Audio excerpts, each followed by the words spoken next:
the Resources Roadhouse. I'm Wally Graham, and I am at the 2025 RIU Explorers Conference in Fremantle, catching up with Robert Kirtlan, Executive Chair of Renegade Exploration. Okay, Rob, we have met briefly before. We have? Yes, but of course, you've got to forgive me. A bit of a goldfish, sometimes I forget things. So, but before we came on air, we were chatting about you've got projects in Australia and in the Yukon.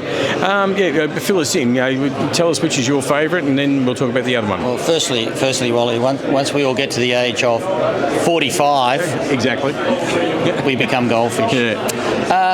Yes, our principal focus has been in the last 2 or 3 years has been Queensland, northwest Queensland, copper. We are very much focused on that project in the background there called Mongoose. So we've got 2 plays running there. We're looking at shallow surface copper. We've come up with a deposit. We're working on rationalising that with our neighbours. It's contiguous to our friends next door who are True North Copper. It's right next door to the town side of Cloncurry. True North, of course, sit on a mining lease, so there's a lot of rationale behind they and us doing a deal and getting this stuff out of the ground as soon as we can. Secondly, we're having a poke around deeper, looking for, we think we're within an IOCG style system, so looking at the potential for Ernest Henry type things that may be lurking at depth. This whole area, the whole town is very coppery, for want of another word, so there's copper everywhere type of thing. So programs there as we move ahead, we're talking to our neighbours, rationalise that asset as best we can, monetise it in other words, and continue our programs both at surface and depth.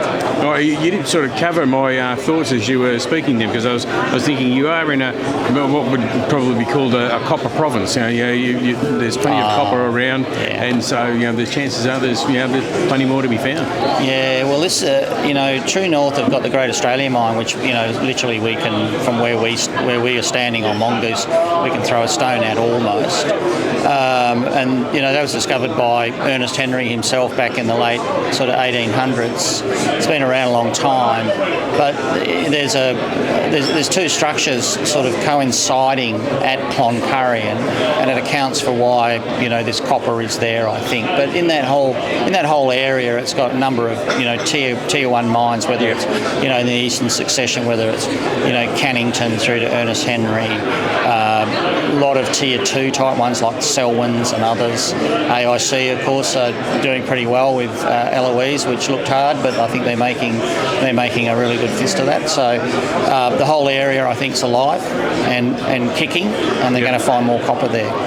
No doubt you're out there doing quite a bit of work. So do we anticipate seeing some news flow come out in the near future? Yeah, I think short term, potentially what we're up to with our neighbours on that property, whilst we're still assessing our next drill program, certainly around there, and we're looking at some of our other ground up in the area, which I won't speak to about what we do with that, and perhaps bring that forward as well with some drilling. All right, so there we are in Queensland there. So what about the Yukon? What's going on there? Yeah, Yukon I call a legacy asset. So as we, like a lot of these juniors, we came in as a new management team a few years back, and we saw this as being something, a little bit of a pig's ear, is how I describe it. I've sold it twice. Both parties haven't actually come up with a final settlement cash. So it has given us money as we've gone along, but what recently happened was one of our neighbours in the Yukon has got significant funding out of the US Department of Defence for their critical minerals, and the Canadian government has come in. Interestingly enough, the US and Canada were talking a few months ago.